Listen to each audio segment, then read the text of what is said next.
Hello everyone, welcome back to the Traxion YouTube channel and welcome to part 2 of looking at the new content. Now some of you may think that I forgot about the Aston Martin, but it gives us a great opportunity to take the Aston Martin out around the brand new Winton Motor Raceway. Now Winton Motor Raceway is an Australian circuit which is currently used in the V8 Supercar series. There's two layouts. The layout we're going to be looking at here is the longer layout, so it's 1.8 miles long, and there is a shorter layout which is 1.2 miles long. So we're going to jump on board the Aston Martin GT4. We're going to take it around Winton Motor Raceway, have a look at the circuit, then we're going to pick up the pace and see what I think about the Aston Martin, see what I think about how it looks, but more importantly, how it sounds. So we'll have a slow drive around the circuit first of all. I think iRacing have done a cracking job. I'd never heard of this circuit prior to it being released on iRacing. But it's really nice to have a current, smaller Australian circuit which is used now for the Supercar series. So it's great to have one of these smaller circuits on iRacing. Now, it is a tight and twisty circuit. We'll just have a slow drive around. It is a really tight and twisty circuit. I don't think you want to be racing it in anything quicker than what we're in now, a GT4. I think the touring cars will be great around here. I think the Mazda will be great around here. I think the Skip Barber will be superb around here. But anything quicker than that, then it's going to be too difficult to overtake, and the racing's just going to be a bit chaotic. But they've done a really, really good job modelling it. It looks absolutely fantastic. The lighting's incredible. The textures look really, really good. And it is quite a technical circuit. It's quite difficult. There's a couple of corners that keep catching me out pretty much every lap. I still haven't learned the circuit properly yet. But it's quite good fun in this car. It is really good fun. But here's where it branches off. There's two layouts to this circuit. There's this layout, which is the national, and then there's the shorter layout. I can't remember what that's called now. But here, essentially, we're going round to the left, and there's the final two turns. There's the white tyre wall straight in front. Essentially, that's moved, and then that just curves around to the right onto start-finish straight. So that would be a lap there done. But even with the longer layout here, we're still only in the 1 minute 20 something lap, minute 25, minute 26 in the GT4s, so it's not a long lap at all. And then we've got pit entry on the long layout just around this corner there off to the left. We'll have a look at that shortly because that does look a little bit tricky. And then that's just done a lap of Winton Raceway. So on here in the slower cars, you will get a bit of slipstream. You will be able to overtake. But in these, I don't know how easy it's going to be. Turn 1, you can carry a lot more speed through here than you think you can. You've got to be careful of these curbs going round. And this turn always catches me out here. You can always carry a little bit more speed through here than you think you can because it opens up nicely on exit. Use all of the curb.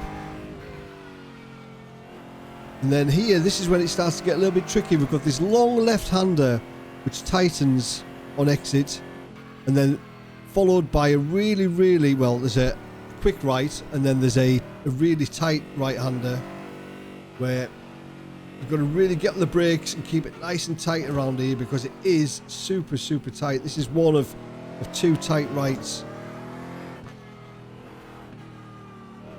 And then here's the next one. Again, it's super, super tight around here. And then it opens up a little bit on exit, and this is where the track moves off to the right hand side if we're on the shorter layout.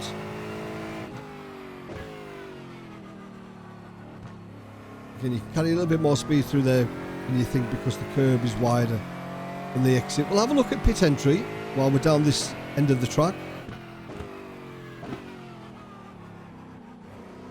So here's pit entry, and there's a really tight right hander, and then there's an awful little chicane just up here. Is the yellow cones here, but we're going to have the pit limiter on by this point. But still, it's going to be quite tricky around there. And then it's just a short run up to the green cone. We don't need the pit limiter on. We're on a test session, so we can speed in the pits. And there's the green cone release. The pit limiter release, the green cone.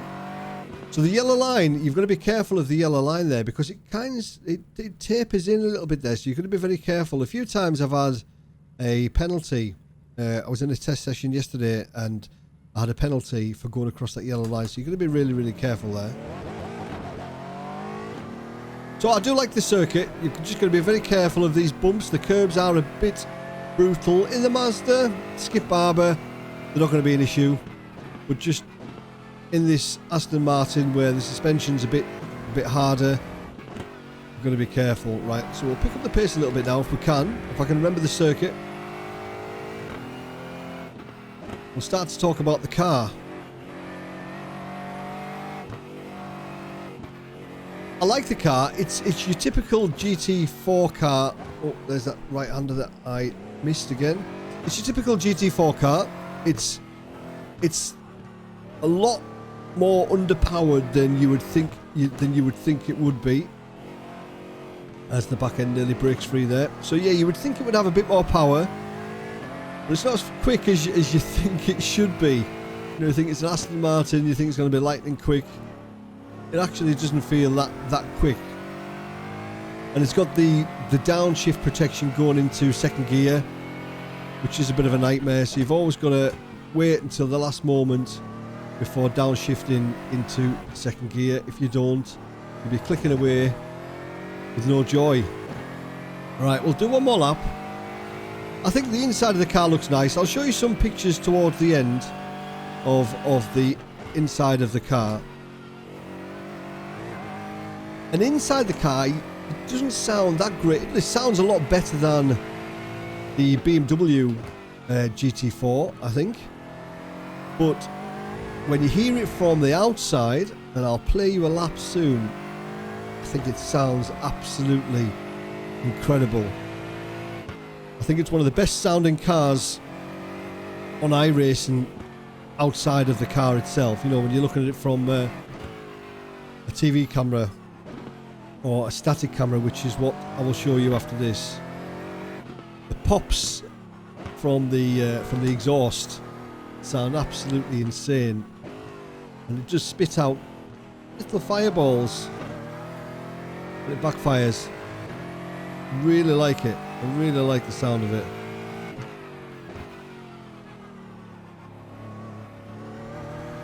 There we go. We're nearly done a lap here now. It's not going to be a quick lap by any stretch of the imagination.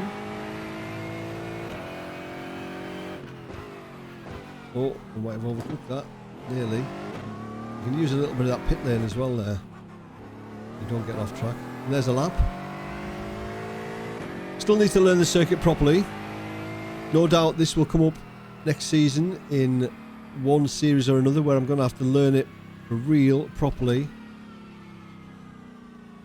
But as far as driving goes, the car's quite neutral. It's quite manageable. It's not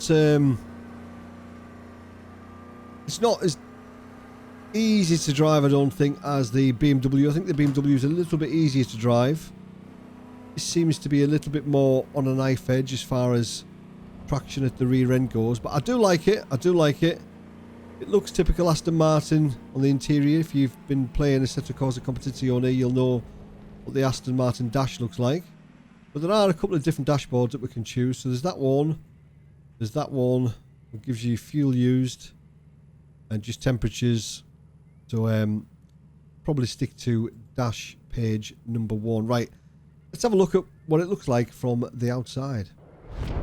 So as always, iRacing have done an absolutely cracking job modelling the car, although I don't think it's the prettiest car out there. From the rear quarter view or side view, I think it looks a little bit hideous, if I'm being honest. I really don't like the look of it. But if you move the camera down and look at it from the rear or the front, it's a different story. I think it looks beautiful. So the whole car, I think, just needs to be lowered somehow. Now, I have tried to lower it in the garage, but I can't get it low enough for it to look nice. Inside the car, different story. It looks absolutely incredible, just as it would look in the real life. Everything is modelled as it should be. So, as usual, iRacing, top job. So, as I mentioned, I think this is one of the best sounding cars in the simulator. So let's have a listen for one lap.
So there we go. That's a quick look at the Aston Martin Vantage GT4 and Winton Motor Raceway. What do I think? Well, I like the Aston Martin. I really like it. It's your typical GT4. If you've driven in that class previously, then there's going to be no surprises with this car. I'm not the biggest fan of how it looks from certain angles.